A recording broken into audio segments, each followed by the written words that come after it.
Evening. I'm doing another little guitar tutorial on the King Kraken page. Today I thought I'd do something slightly different. The last two videos have concentrated on showing you actual parts of King Kraken's songs.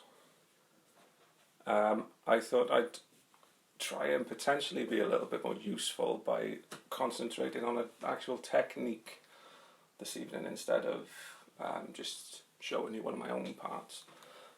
The technique I thought I'd show you is one I think a lot of guitar players misunderstand a little bit, or not so much misunderstand, just don't use to its full potential. So we're going to look at legato, which is an Italian word which means smoothly, basically.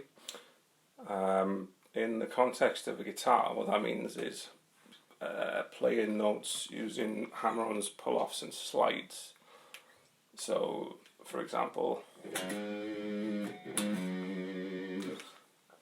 now what a lot of guitar players tend to think is that using hammer-ons and pull-offs is just a way of cheating, having a lazy picking hand, basically.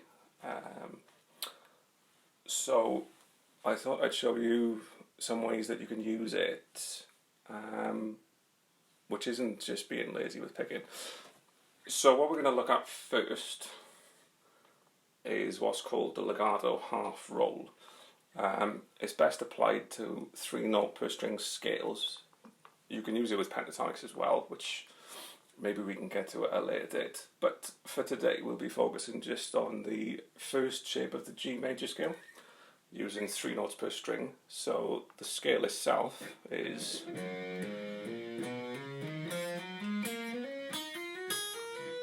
okay, so if I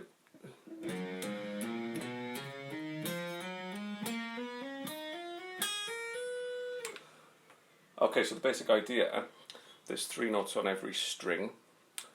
I'm picking the first note and then hammering on with my third finger and then again with my little finger, so it's just one pick, 3 notes. So the notes,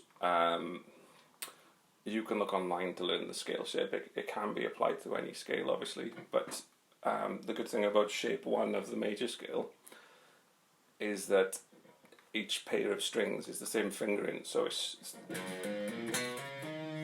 the first 2 strings are the same,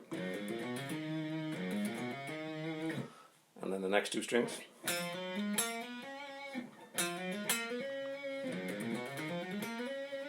then the final top 2 strings. Okay. So when you ascend, you use hammer-ons.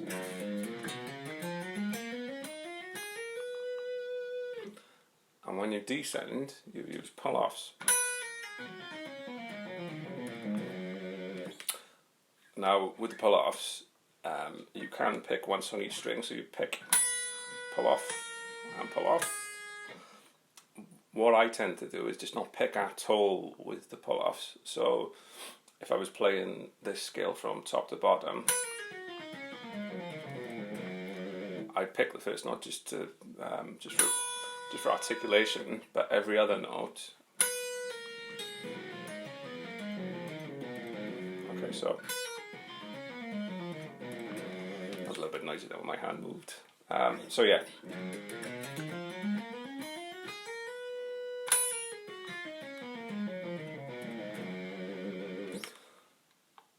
Now, the most important thing with any technique, but especially with this type of technique, is to keep time in, right? So it's easy to end up with a kind of a disjointed rhythm. So basically you want to use a metronome. Now your target speed for this kind of technique would be 120 beats per minute and 6 notes per click, which sounds like this.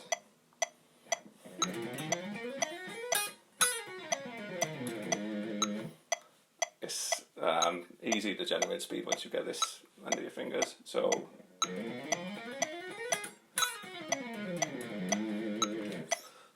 And then what you can do then, once you've got the first shape sorted, there's another 7 shapes of the major scale, so you could move it to the next one, which would be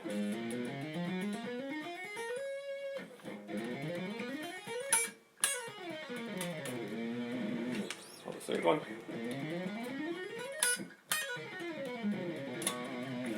the fourth one, fifth one,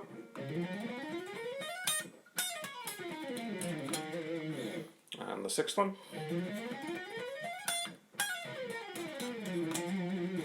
number 7,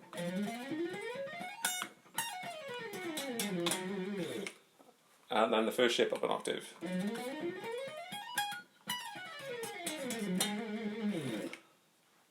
Now, so that's what's called a half roll, okay? So basically it's called a half roll because the legato only moves in one direction, so they're all hammer-ons, and then they're all pull-offs. If you apply that to, instead of just going up and down the scale, you could sort of move it along the neck, maybe that kind of thing. You get a very sort of Randy Rhoads or Eddie Van Halen type idea, really, where a lot of their licks tended to be groups of sextuple legato, but always with a half roll instead of a full roll. So once you get used to that, the next thing is the full roll, right, which is basically so if you take the first 3 notes, 3, 5 and 7,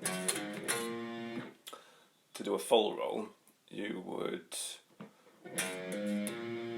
do the 2 hammer-ons that we've just been looking at, and then you do the pull-offs. So basically you're combining the ascending and the descending shapes in one go. Okay. But because if you just do one complete roll, you're not really going to be getting anywhere, we'd add the second 2 ascending notes again. So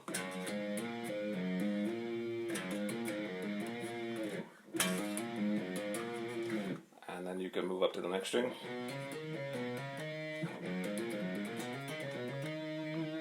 and the next one, and again. So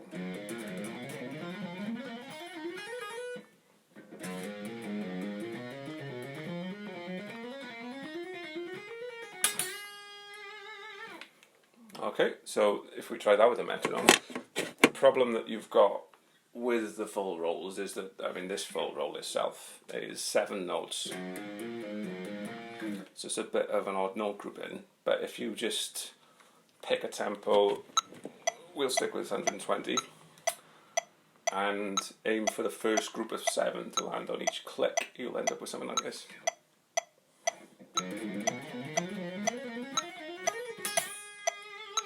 Okay.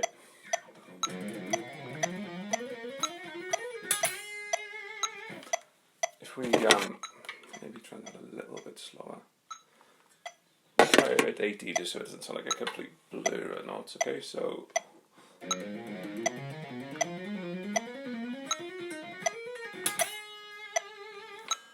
you can sort of hear what's going on there.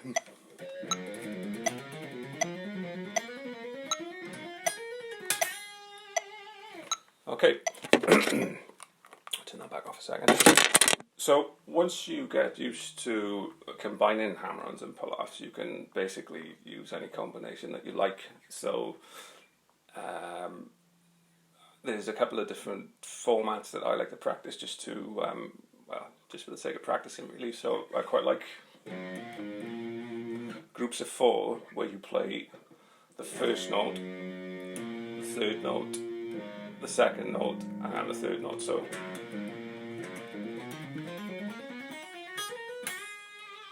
okay,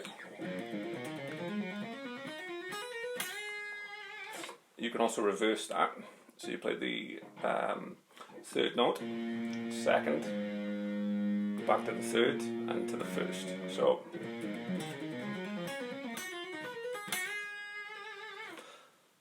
So if we put that with a metronome at a sort of a moderate tempo, so we've got back at 120 again, but we're with groups of 4 now, so it's 16th notes a little bit slower. Okay.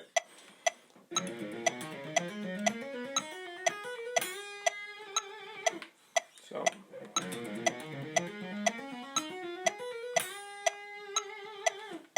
or the reversed one.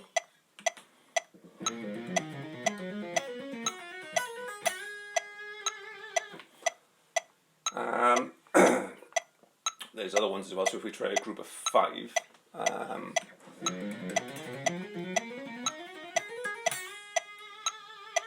a bit of an interesting one. So the group of 5, what I'm playing is, so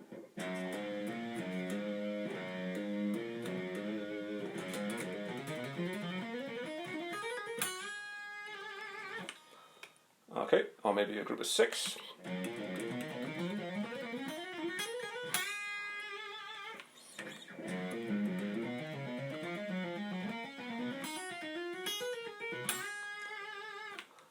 So basically the point with legato is that instead of just using it to play phrases that you might pick, you can use it to play very different phrases to somebody that generates speed with alternate picking, especially if you combine that sort of the groups of 5 with instead of playing just upper scale, if we make it slightly less linear, so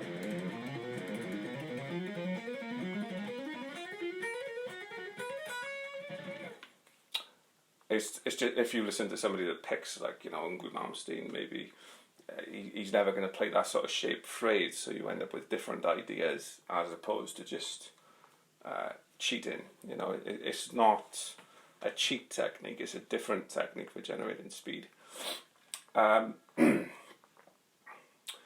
So once you get used to doing the full roll on one string, the next logical thing to do is to play phrases that incorporate more than one string. So for example, this is a group of 10 that goes across 2 strings.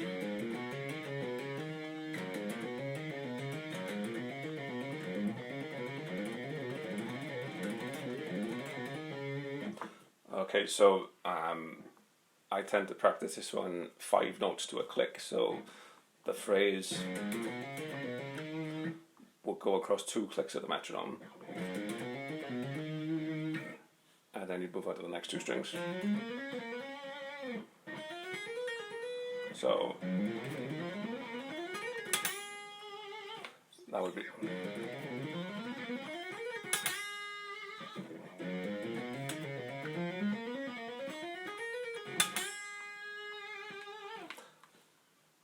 One thing,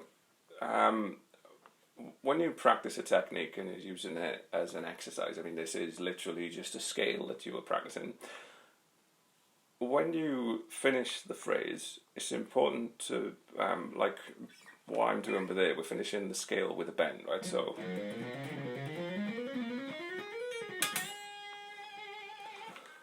try to make it as musical as you can, because then when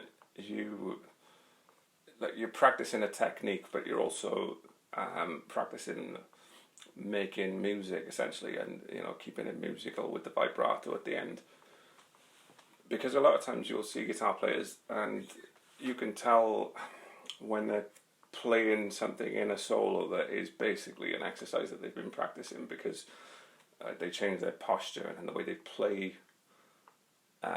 It becomes very stiff. So if when you're practicing exercises, which is what these are, you try to make the end of the phrase as musical as you can, it just makes everything sound a little bit less robotic, I think. So maybe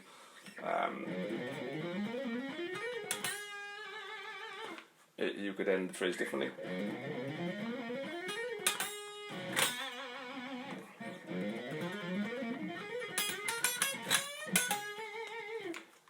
anything just to make it not just a case of blasting up and down the scale as quickly as possible. So if we put the metronome back on a second, so this is, I'll play that 10 note grouping for you. We're at 120 beats per minute at the moment, so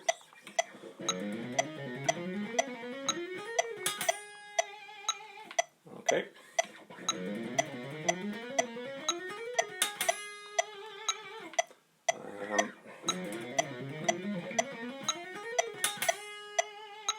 That was a little bit sloppy there, so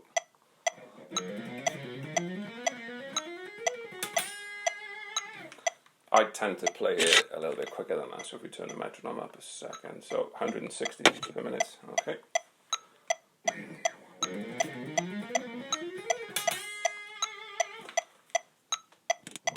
This, I know that I'm stood here with a metronome saying, right, aim for this speed, right? It's not, the reason I practice these ideas with a metronome is because, it's, like I said earlier, it's very easy to become sloppy, and you'll end up with phrases that are not uniform because you'll be playing the parts that your fingers can manage easier, more fluidly, and there'll be gaps, which, so you'll never end up fluid, which is the whole point of legato in the first place. So I think there's quite a bit to take in there. You can go back through that and hopefully find something useful to work on.